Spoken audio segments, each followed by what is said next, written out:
Hello and welcome to FutureRant, where we bring you the future now. Welcome. This is my second guest, Alex Millar. Is that the correct way to pronounce your last name? Yeah, most people say Miller, just like the same way you pronounce it if it was spelled with an E, but I'm easy. Excellent. My last name is pronounced Vinay. Just kidding. That was my first guest. All right. So Alex and I have been tweeps for a long time, and Alex is located in Canada. We last had a great chat on his channel on YouTube where we went over numerous subjects, had a great talk. So we're going to do the same thing today. We're going to wing it. We will put the link to our previous conversation in the show notes. Alex, we were talking about global warming and climate a couple of months ago, and I wanted to actually continue that conversation with you. The way that it came up was that you and I were discussing my interview with Vinay Gupta, who was my first guest, and we touched on, Vinay and I touched on numerous issues, and you and I were discussing the things that we agreed with him on, disagreed with him on, and one of the things that Vinay is a strong believer in is the global warming, climate change narrative that has been promoted through the United Nations and many other governmental organizations for at least 30 years, but not much longer. Wanted to get your thoughts on that. Well, I can't remember exactly what Vinay's take on the issue was. I don't even think it came up in the interview. I think maybe it was you and I just chatting about it privately. Yeah. So just my overall take on global warming, on what should be done, is that? No, it's actually more, I would like to discuss more the existence of it in the first place. So, I mean, I suspect that I don't think it's a conspiracy that the world is getting warmer. I think I believe in that. The causation, what's causing the world to get warmer, I think that's a complex fact. I think there's many causes if in fact that's true. Yeah, stop me. I mean, do you believe the world is getting warmer? I'm very, very skeptical about that. And I've been listening to a lot of different sources recently, several of which are extremely critical of the supposed scientific consensus about longer-term weather patterns on the planet. There's a guy, for example, Adapt 2030. He has a YouTube channel, and he's extremely critical of the mainstream narrative, you might call it, of climate change. He's not critical of climate change. He just doesn't believe necessarily that things are warming on the whole. I'm not a climate scientist at all, but he makes some very interesting points. And of course, then there's the causation aspect too, which is yet another thing. So the mainstream narrative is that carbon dioxide levels in the atmosphere are what are causing warming. The guy from Adapt 2030, I think his name's Mike or something. He not only does he doubt those claims, in fact, he believes that the planet is heading to a mini ice age that is being triggered by the grand solar minimum, which that's not controversial at all. Everyone knows that the solar activity is currently crashing, and everyone's expecting that we're going into a minimum solar activity phase. That's not controversial at all. But he believes that that will trigger a cold snap, a cold phase for a number of decades or a few centuries, something like what the Maunder minimum, which I believe was in the 18th century, when, for example, the Potomac River, which never freezes over anymore, George Washington crossed it because at that time it froze every winter. Things were a lot colder, or like basically every 400 years or so, the sun goes through a minimal activity cycle. His contention is that it's going to cause a mini ice age, and that we are just currently heading out of the high carbon dioxide phase that always precedes a mini ice age, and that there's usually a bit of a small spike in temperature right before every one of these mini ice ages, which tend to last between like 40 and 150 years or something like that. I'm probably getting half of this stuff or more wrong, but very interesting stuff. And he's actually been making some calls about the climate for the last 2 years that have been really accurate, along with Cliff High's WebBot, which also talks about the mini ice age. That's a far more esoteric thing where he's doing linguistic analysis and depends on, sort of a latent psychic ability in humankind. But anyways, it's very interesting stuff. He's been calling all the wind things. He's been calling, all the flooding. I mean, the wheat crop in the U.S. this year got absolutely trashed. There's some really intense things happening in the climate right now. And I find it really alarming that sort of people in positions of power, like in the UN, aren't considering both possibilities. What a warming trend will do, because a warming trend is going to make food production in general more tenable around the world and make it a little bit easier on the whole to produce more crops. Whereas a mini ice age will have a devastating effect on crops if, for example, the climate, moves, where you can plant certain crops moves south 300, 400, 500 miles. That's going to really mess up food production. So I find it alarming that they're not planning for both scenarios, really. Yeah. So, I mean, my take on it is I don't think central authorities should really intervene. I mean, those claims may be true. I really don't know. I really don't have the data or the ability to process the data, even if I had it, to say categorically, I believe the Earth is getting warmer or I believe the Earth is getting colder. I hear the lots of scientists and researchers tell me that the Earth is getting warmer. I don't really have any reason to doubt them. I don't think it's a conspiracy. I don't see why they would create a conspiracy like that. And people blame it on humans. People blame it, it's human-caused global warming. But I'm much more of, I'm a big Kevin Kelly fan. I think that technology is this new kind of life form. And it's not humans that are releasing all the carbon dioxide. A huge part of it is cows farting. A huge part of it is automobiles exhausting. These are not, humans aren't in control. It's not, it's a symbiotic relationship, much like bees and flowers. One doesn't control the other. We don't control cars, even though we're conscious and smarter and can have these complex emotions and thoughts. We're still, not in control. And people who think we are in control and think we can design a better world with a central authority are deceived, in my opinion. Yeah, I'd like to welcome our 65 viewers right now. Thanks for joining us. Thanks, yeah, it's great to have you. I'll be looking over some of your comments, so feel free to ask questions there. I'm not sure how many. I see here, cows make nice steak. I have to agree with Silverminer on that. Yeah, I mean, so we've got the causation question, right? Where, for example, the ADAPT 2030 guy is saying that carbon dioxide levels in the atmosphere have less than 1% of an effect. Possibly, I think he was saying something about 1/3% compared to the sun, and also galactic energy. So we've got, galactic rays that are hitting the Earth, and the whole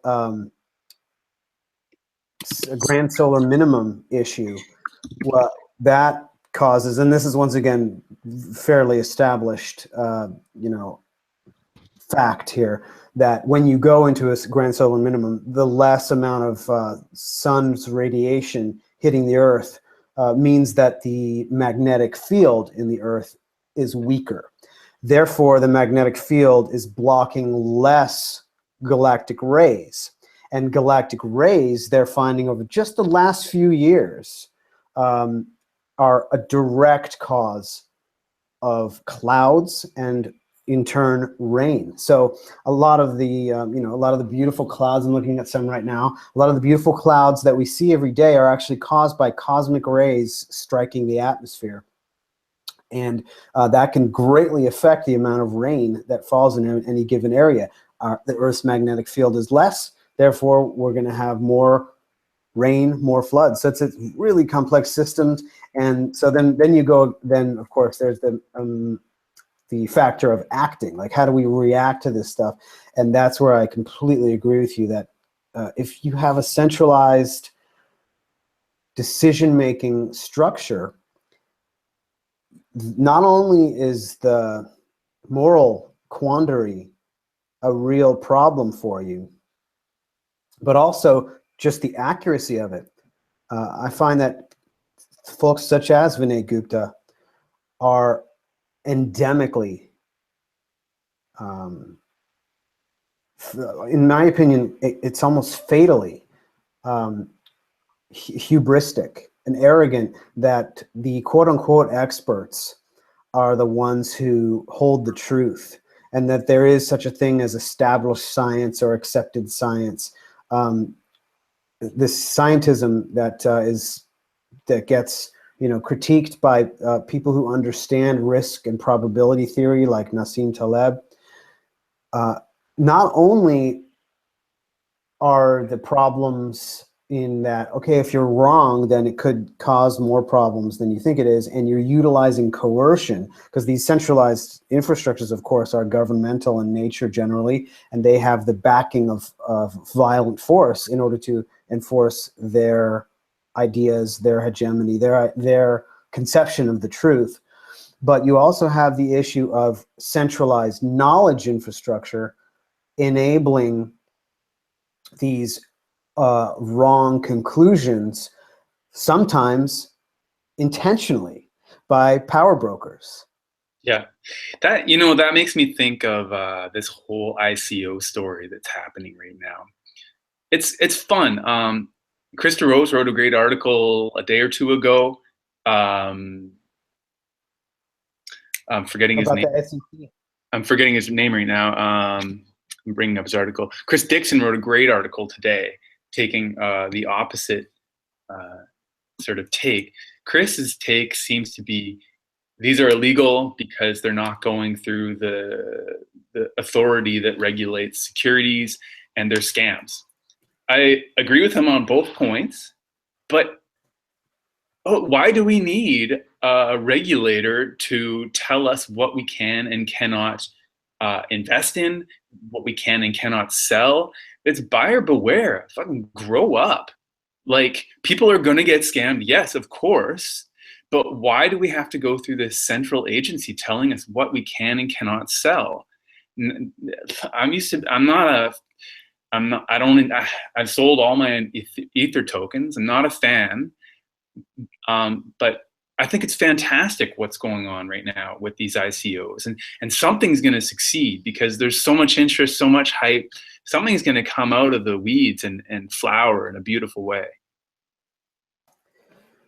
Yeah, it's a pretty interesting process to watch the political leanings really come to the fore in the ICO situation. Last time you and I talked in March, I mean, the things were really, much more quiet. This is now a huge bull market, and the scams are just piling up on top of scams. I personally generally believe Ethereum is pretty scammy. They had a big pre-mine to create it in the first place. I feel like it's a lot of double talk, and the attack surface is totally unrealistic over the long term. I could be wrong about that. I find Ethereum in general pretty scammy, but the fact that it's being used as a meta scam platform to build these ICOs on top of it is just hilarious. Yeah. And but I definitely agree with you that it's possible to create really amazing things with this type of cryptographic crowdfunding. Yeah. But most of them are weeds, and then there could be some flowers. I don't know if any flowers have been planted yet. It might all still be weeds. But as I've said on the Bitcoin group numerous times, I do believe that there is a place for cryptographic equity.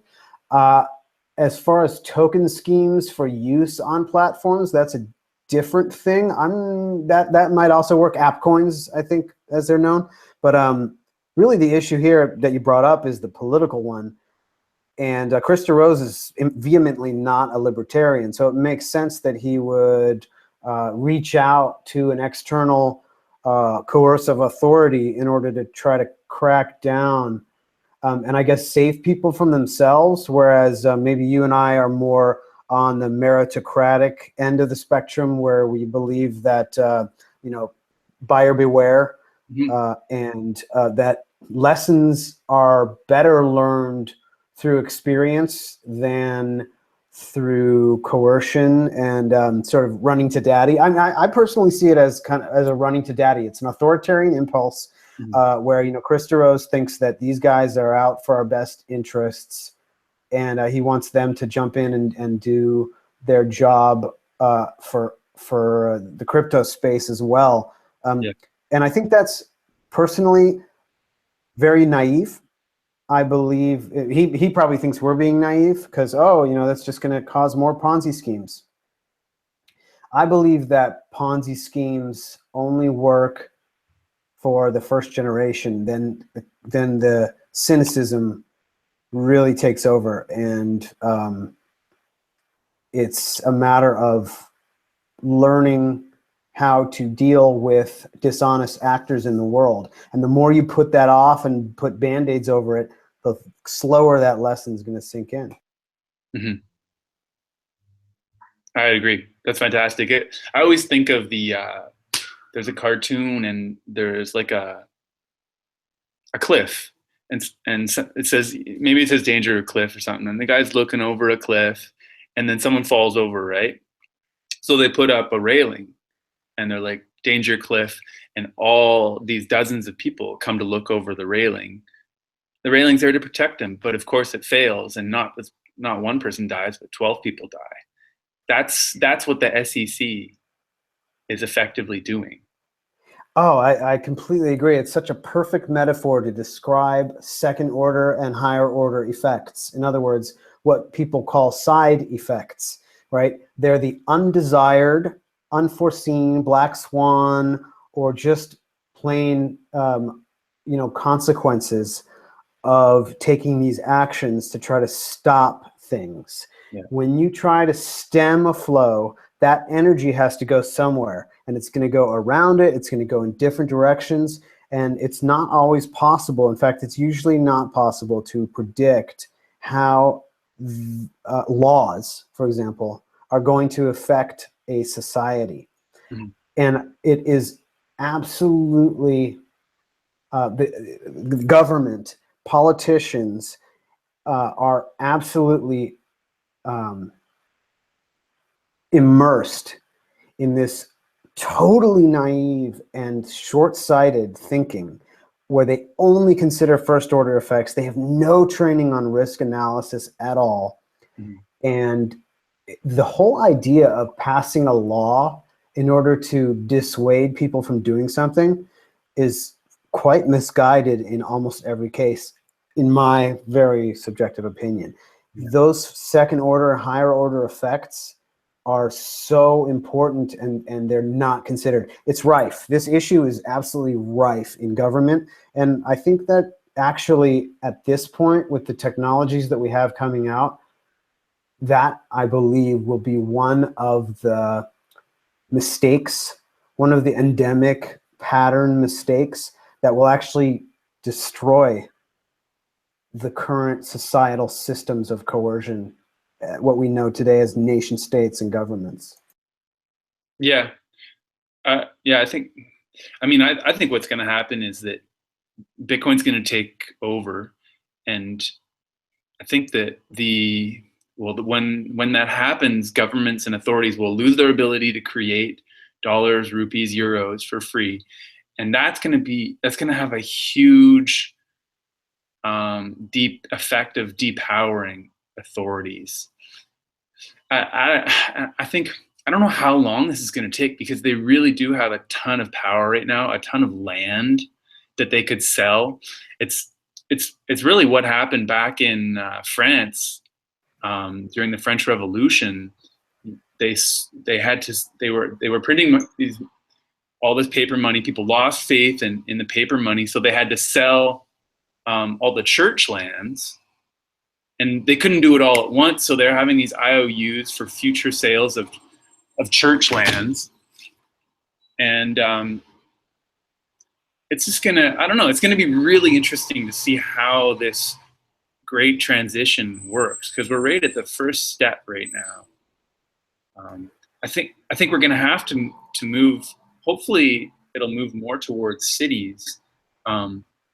Like New York and Shanghai are beautiful, amazing places, and it would be a shame if the ocean levels rose and flooded them. But that's just not going to happen. They have dikes around most of Netherlands. You know, most of Netherlands lives, 70% of Netherlands lives below sea level.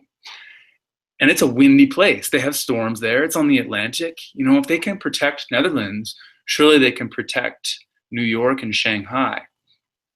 And if in the case they can't, I don't know. I mean, Shanghai was built in the last 20 years, really. There's robots now that will build you a city in a few years. People can move. People are resilient. When you say, well, you're hoping that it moves to the cities, what are you referring to when you say it? I guess I'm referring to the authorities that exist. I don't deny that authorities exist right now, but right now they're in charge of countries, and you know, to a lesser extent, states or provinces, to a lesser extent, cities.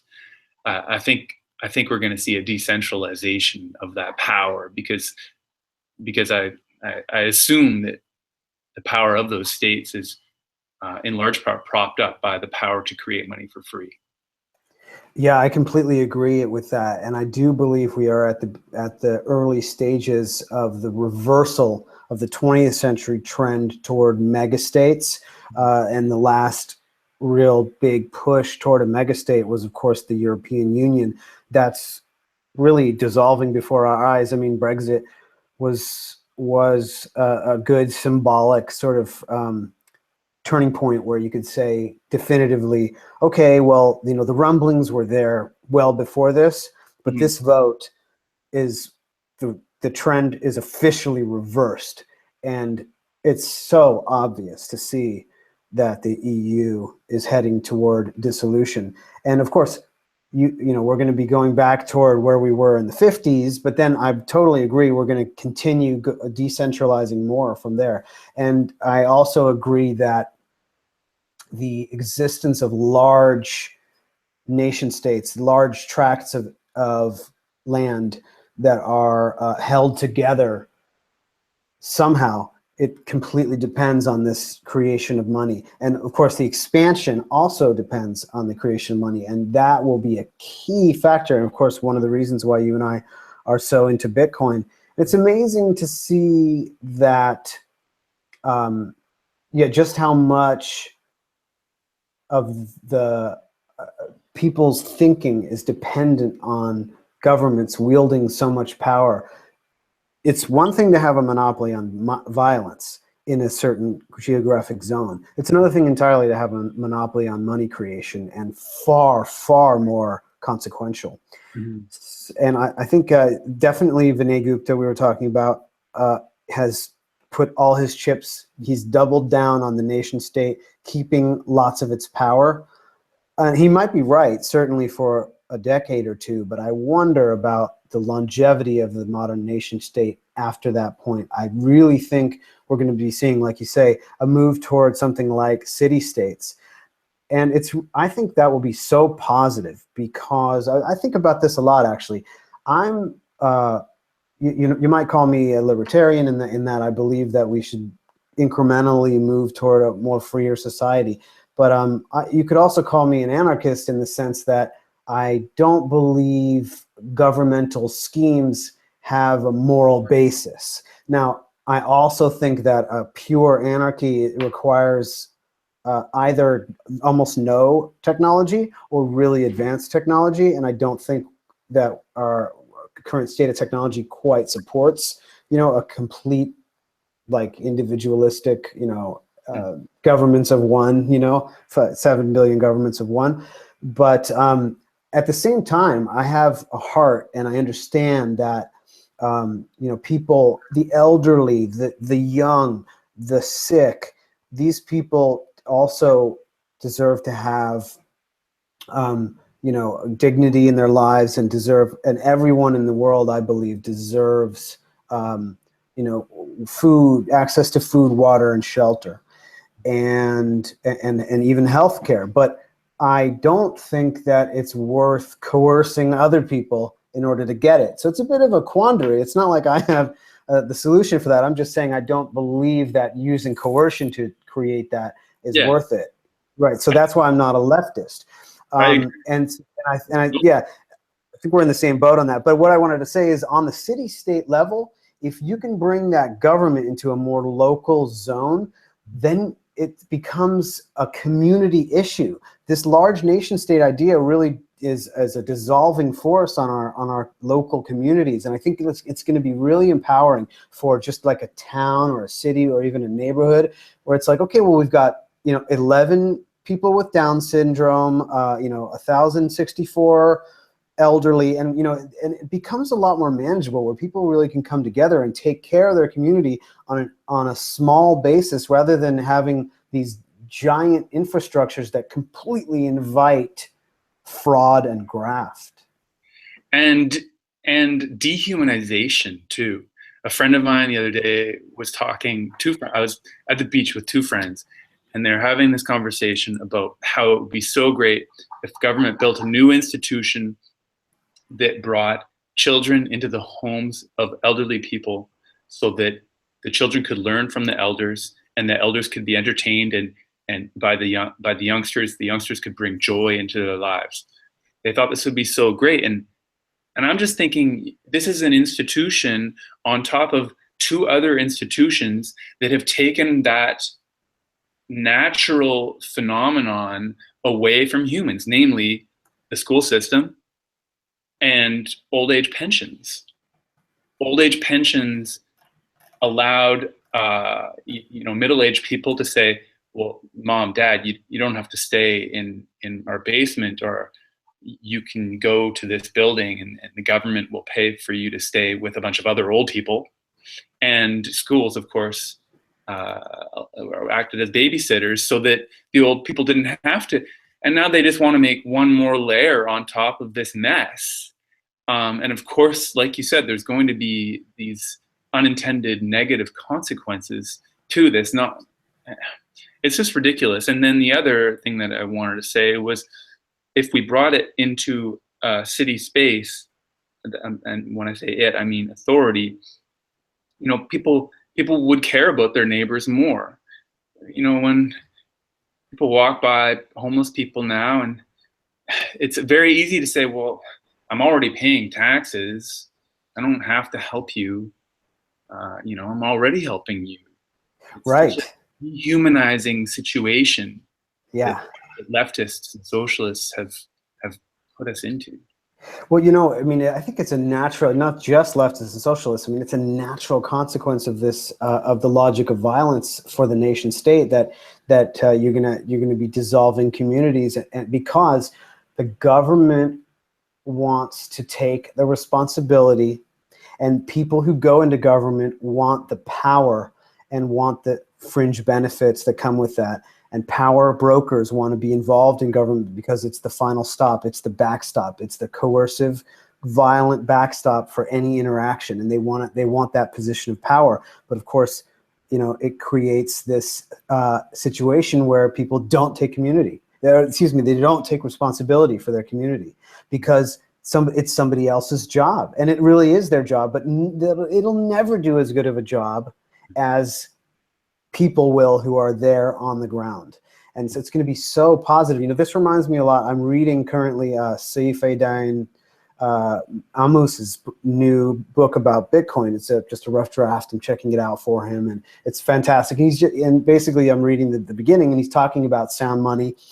He's an economics professor, so he's talking about Austrian economics, and which I believe we discussed in detail last time we chatted. And he's talking about the consequences of sound money on behavior. And Bitcoiners know this all too well. When you have Bitcoin, the last thing you want to do is cash it out, because at any point the value of your savings could shoot up. I mean, it just doubled in 6 weeks or less. 4 or 5 weeks. So the last thing you want to do is cash out your Bitcoin and spend it, because by socking it away and saving and being prudent and having what they call a low time preference, in other words, you prefer to wait rather than take advantage of time now, it encourages savings. And the leftist and socialist approach to government is to constantly devalue the money, and in order to be able to draw off as much wealth from the populace as possible, the governing elite wants to encourage spending, and they made up all of this fake nonsense, fake economics, Keynesian bullshit, in order to convince the general populace to get rid of their money, as if they really needed the educational backing to do. I mean, I guess that's part of it, but really just devaluing the money, printing a bunch of it, is enough to convince people to spend their fiat. It's a fantastic trick they played on the world. By disincentivizing saving, they reduced the self-sovereignty of the individual and transferred the sovereignty to the authority. That's right, and that's yet another reason why we why we love Bitcoin so much. It's completely reversing that trend, and once again, if you have more savings, then you're going to feel more obligated to the community. It just completely reverses that whole incentive structure in such a great way, in my opinion. And the leftists, are very afraid of that, and they think it's the opposite because of the seeming virtuousness of socialism, where they think that they're helping the world. Progressive, we think we're progressing by shoving changes down people's throats by force. So speaking of shoving changes down people's throats, we were talking about vaccines. Mm-hmm. And we were discussing, I think we were agreeing that the phenomenon of vaccines, where you build up a tolerance to something by having a small amount, is a sound scientific process. Yeah. The problems come in when you centralize and enforce that. You create incentives for evil actors to insert, other things into vaccines. And that's why you have this anti-vaxxer movement, because there's been so much fraud and so many cover-ups, horrible things like mercury and other heavy metals being inserted into vaccines, incredibly dangerous things. And my problem with vaccines is forcing everybody to do it. I know you're trying to eradicate a disease. The problem is these second, third, fourth, fifth order effects, which are creating incentives for evil actors to take over the production process for these vaccines, which are all heavily centralized. You have entities, government entities giving out the permission. You have to have a license in order to create the vaccines. You get a government contract to produce the vaccines in these centralized laboratories, and you create all these incentives for bad actors to insert all sorts of horrible things into these vaccines in order to increase, diseases. Psychopaths. I mean, they say 3% of our society is psychopaths. Any psychopath who wasn't raised by, wasn't raised well by their parents is not going to have any qualms about doing this for profit. They're like, okay, well, I'm supposed to make money. I'm a VP here at this company, this pharmaceutical company. So we're going to put mercury in this because we're going to get more business on the other end by creating autistic children or whatever it is. So let me interject here, because I'm not an expert on this topic, but I did talk to my friend who's a doctor, he's a resident, and asked him, like, play devil's advocate. Tell me why, because he's very much pro-vaccination, maybe not pro-forced vaccination, but he, like you and I, he believes that vaccines have the potential to help people avoid sickness and disease and death. Is that even controversial? No, I don't think so. Yeah, I don't think so either. So I asked him about the mercury, and this is what he said. He said that there's two types of mercury. I believe it's ethyl mercury and methyl mercury. And one of them is dissolvable and rejectable by humans. And that is the type they put in vaccines. And it's a very, very small amount. The other type, which accumulates in our bodies and also accumulates in the bodies of marine life, from sardines to salmon to tuna. When we eat tuna, we get that non-dissolvable mercury, and that stays in our bodies, and that's dangerous. And there's far more in some sashimi than there is in a vaccine, which is dissolvable. So I mean, maybe he's lying to me. Maybe it's a conspiracy. I don't think so. And then with regard to autism, I don't think that's,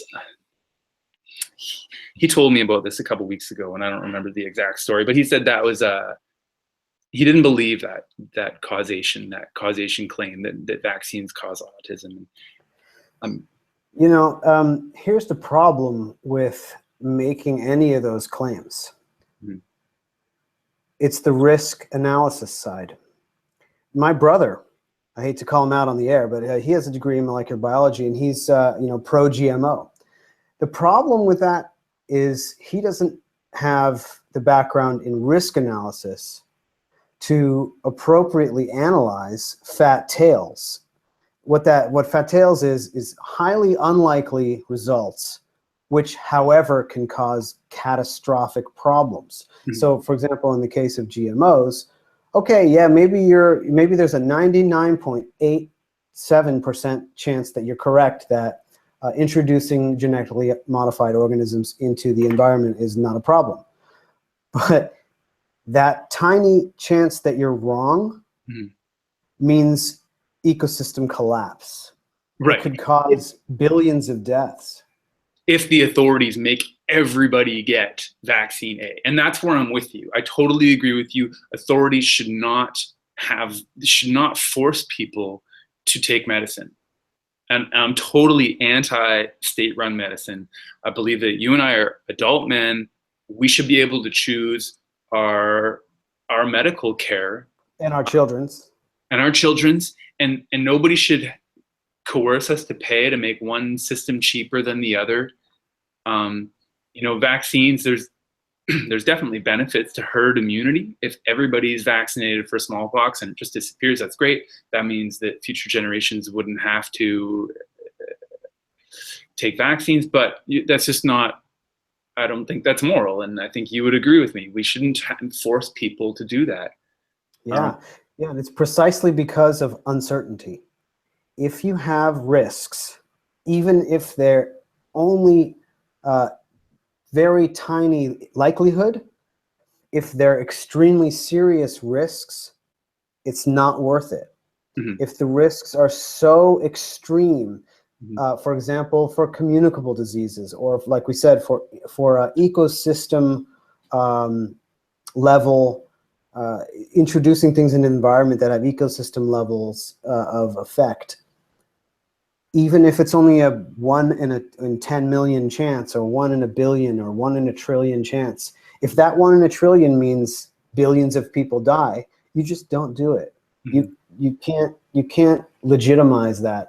And the knowledge of risk and probability in these extremely consequential areas like science is so represented, that I think it's probably intentional, so that power mongers can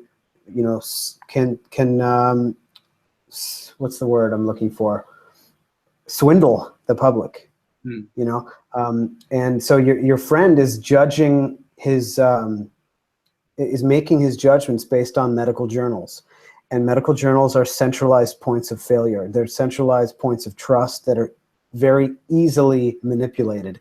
And so when you have governments, the UN, utilizing these scientific journals as sources for information, they're so easily gamed. And it's really sad because I love science, you know, the idea of coming up with a hypothesis, testing it, and repeating it over and over to come up with some sort of usable,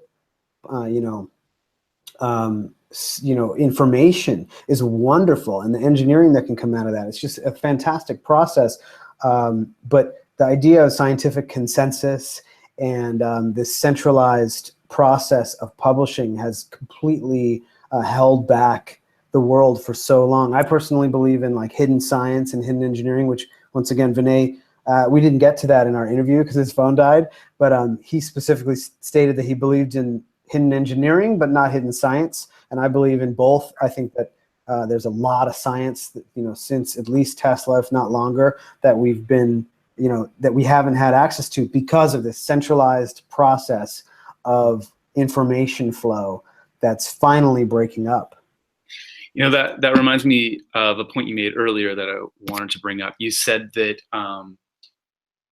anarchism, something to the effect of anarchism, is only possible in really low technology environments or really high technology environments. And I think I would challenge you on that point. I think that the printing press really made was a big step forward for anarchism and individual empowerment, as well as the hunting rifle. So you got a rifle there? No. I was looking for Sovereign Individual. Oh yeah, that's an incredible book. Yeah. I just want to point out that was kind of like an idea that I had. It's definitely not well thought out, and I'd love to hear any more, any more challenges to it. It's like a really, how can I put it, an impression that I have had that I definitely have not thought through that deeply. So. Yeah, and like he made the point that there was never this idea of every man is equal. This is a fairly new invention, maybe that happened 200-300 years ago. When back in the day, when there was knights on horseback, armored knights on horseback, those were not equal to peasants. A knight on horseback could take on 20 peasants with pitchforks. 100 probably, yeah. Yeah, these men were not equal. And then when I guess it's the American Revolution happened, the British Army came in with their muskets, and all of a sudden, all these farmers had hunting rifles, and they were basically equal. It was like, each man is basically equal. This is literally, people have taken this so far, and they say, oh, every man is equal now. That's BS. It's a function of our geography, of our technology, genetics. I mean, it's a real state. It's one thing to say the law should treat every person equally. That's cool, but you know, certainly people are not created with equal abilities. You know, I think equal rights is a wonderful thing, maybe if you can keep it up, but it's certainly not true that everyone is the same or has equal abilities. No. Yeah. So, okay, so my next question for you, my next tough question is, you said that centralized organizations, if they enforce a rule that even has a 1% chance of negative catastrophic effects, then they shouldn't do that.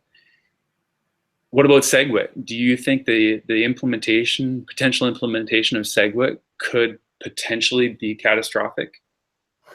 So I want to give any of our viewers, if they're not hardcore Bitcoiners, SegWit refers to segregated witness, which is a technology that has been tested thoroughly, but has not launched on the Bitcoin network, in my opinion, just because of some technological shenanigans by the miners, not for really a good reason. So in my opinion, actually, SegWit is actually not a risky thing, which is not the same thing as saying that Bit 148 is not risky. Now, Bit 148, I can't necessarily explain all the ins and outs, but basically it pushes segregated witness upgrade to Bitcoin live, whether or not the miners are really for it or against it. on August 1st. I have been pretty much on the fence about BIP 148 just because it feels so soon. But on the other hand, it has a lot of self-fulfilling prophecy baked in, where it's like if enough people run it, you'll get so screwed up by not running it that you'll be forced anyways. So it's kind of a nuclear option. So there could be some weird risks for that soft fork when that goes live on August 1st, maybe. But I was more referring to, comparing upside and downside. It's almost like investing in the equities market right now. Maybe there will be another 5% or 1% upside or 10% upside maybe, but you could certainly make a case that you've got an 80% downside possibly. Yeah, it's been a fascinating story. Again, for viewers who aren't familiar with it, my sort of 3-minute summary is some developers came along and proposed Bitcoin XT, which would increase the block size exponentially into the future. Some people liked it, some people didn't. A lot of core devs didn't. It got shut down. Then they came back with this proposal to simply double it. Bitcoin XT seems so simple. I admit that at the beginning I supported it. I thought, what a great simple idea, just double it. But it was a hard fork that risked splitting the chain. The most recent proposal was Bitcoin Unlimited. And in this one, it was a lot of fear, and the price dropped. Some guys like, who's that South African guy on Shark Tank? Vinny Lingham. Vinny Lingham, thank you. He said, I'm selling, smart money's out. A couple of my friends who invested in Bitcoin believed him and sold at the dip. Since then, it's tripled, of course. But Peter Risen, the chief scientist of Bitcoin Unlimited, wrote an interesting article on medium.com that was very prescient of BIP 148. He said, miners are going to move to Bitcoin Unlimited. This is how it's going to happen. People are going to be forced to do this. People were scared. Luckily, core devs who, have been working on Bitcoin for so long, fixing bugs, making improvements, stood up and said, this is a bad idea. This is dangerous. We don't know how this could work. This is totally changing the nature of Bitcoin. And that proposal lost support. And now it seems like there's this crescendo, and core devs, I'm not going to name them, but a lot of guys who are really well-established devs with good reputations have said BIP 148 is going to work, and it's not a passive approach. It's fairly violent. Assertive. It's very assertive, very aggressive, saying, you're with us or you're not. They've all got these UASF hats, which stands for user activated soft fork, styled in the US Air Force style. It's very like militaristic, like we're going to get this done. It's a fantastic plot line, in my opinion, and it'll be really interesting to see how it plays out. Well, I think the militaristic thing is a little bit more of a joke than anything else. I mean, that was just a hat that Samson Mao created just because the letters were so similar. So that was more of a joke. But the assertive character of it is definitely something you can't deny. I'm finding that people's memory is a little bit short in this area. I mean, ASIC Boost is a technology that the Bitmain mining group has been using covertly in order to have a much higher efficiency rate for their Bitcoin mining. And their whole political basically campaign that they've pushed against segregated witness, once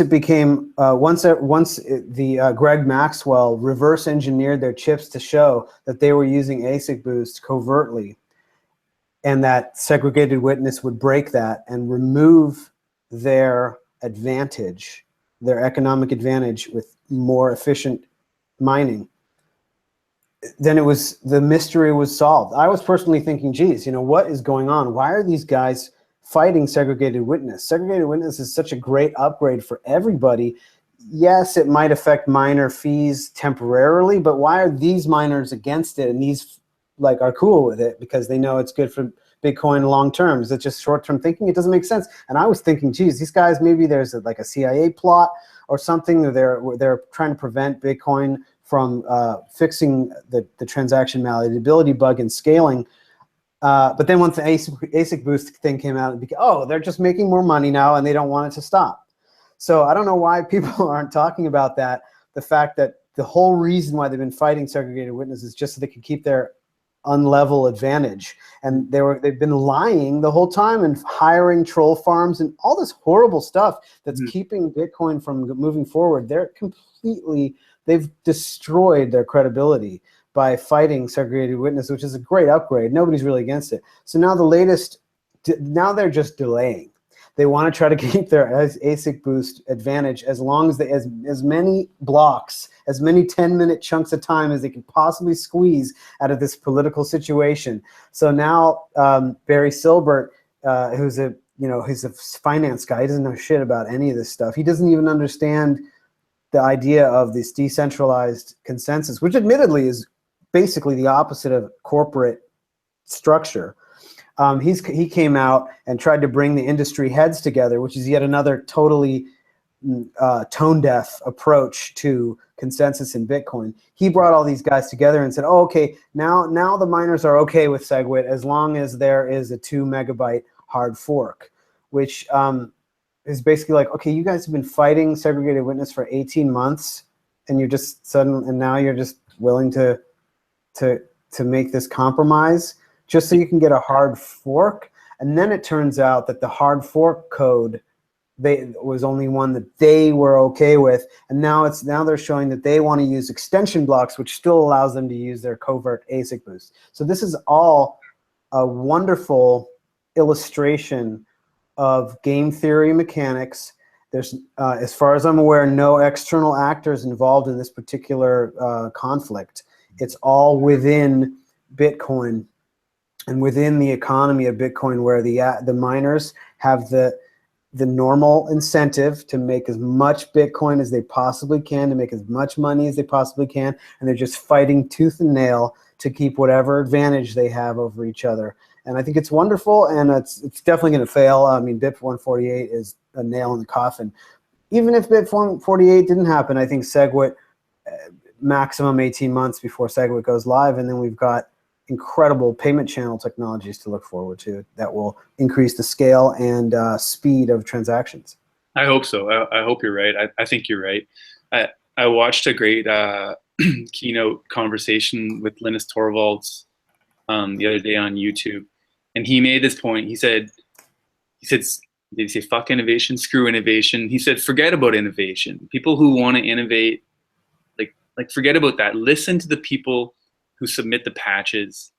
Listen to the developers who do the work. Those are the best people. And so many people who I meet, who I try to get into Bitcoin, they're like, well, there must be some business that I can make money with around Bitcoin. And as everybody knows, BitPay maybe is the most successful Bitcoin business in the business. But they still would have made much more money had they just invested in Bitcoin. So my point is, don't listen to Barry Silbert. Don't listen to the CEO of BitPay or any of these CEO guys. Listen to the devs.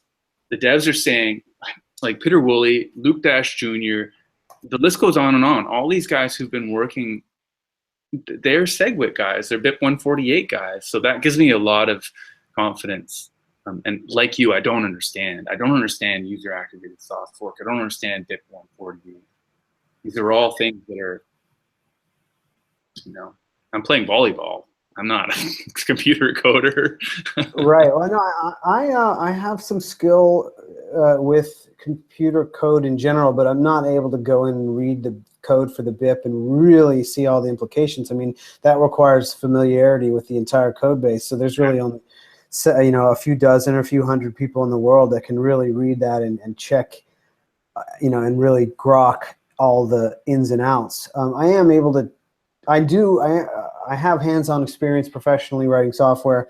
I do understand good software composition principles. I'm not a core developer. I couldn't be a core developer, but I do understand a lot of the things. I feel like I understand a lot of the things that combine to create Bitcoin in general, including the game theory stuff. So, but on the, it's really difficult, any given BIP or any given chunk of code or upgrade or anything, to make a judgment about it without referring to these authorities. And that's something that people rightly say is a weakness, but there's so few people that don't have to do that. It's incredibly few. But the great thing is that people who understand, this is my opinion, people who understand what Bitcoin is, invested in it because they thought, wow, this has a huge potential to not only be worth more and make myself wealthier, but it also has the potential to make the world a better place. And it has all the ingredients of success. And so a lot of these people, what we call hodlers, right? The true believers of Bitcoin who hold their assets in Bitcoin or hold an amount of Bitcoin and don't want to sell it for anything. A lot of those people are the smartest people in the space. And the people who are holding on to their Bitcoins are the ones who, in my opinion, are the top of the list of those who give Bitcoin value. By holding their Bitcoin and preventing their Bitcoin from entering the blockchain, from being transacted, preventing it from flowing into other assets, they're helping keep the price of Bitcoin high. And as you mentioned, buying Bitcoin or earning Bitcoin, holding Bitcoin, saving, storing your Bitcoin is one of the most powerful ways to contribute to the Bitcoin ecosystem. Of course, making businesses with it and having on-ramps and everything, that's cool too, but this is what they call, some probably a phrase you're familiar with after listening to various speakers, it's a fat protocol. Unlike TCP/IP on the internet, which is very raw, moving data back and forth, and the value proposition in the 90s was, hey, there's so many businesses that are enabled by this incredibly simple, open, permissionless network infrastructure. Just go forth and make billions and billions and billions of dollars worth of, trillions of dollars worth of businesses on top of the internet. Bitcoin might be part of a sort of the opposite, where it's a fat protocol, and most of the value is just having a sound money.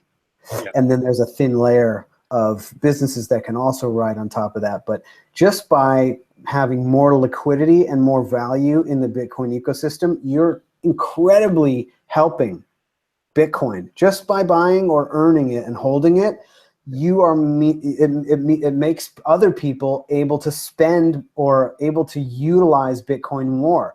I mean, hedge funds weren't even looking at Bitcoin at all until just recently, because the numbers that they deal with are just too high.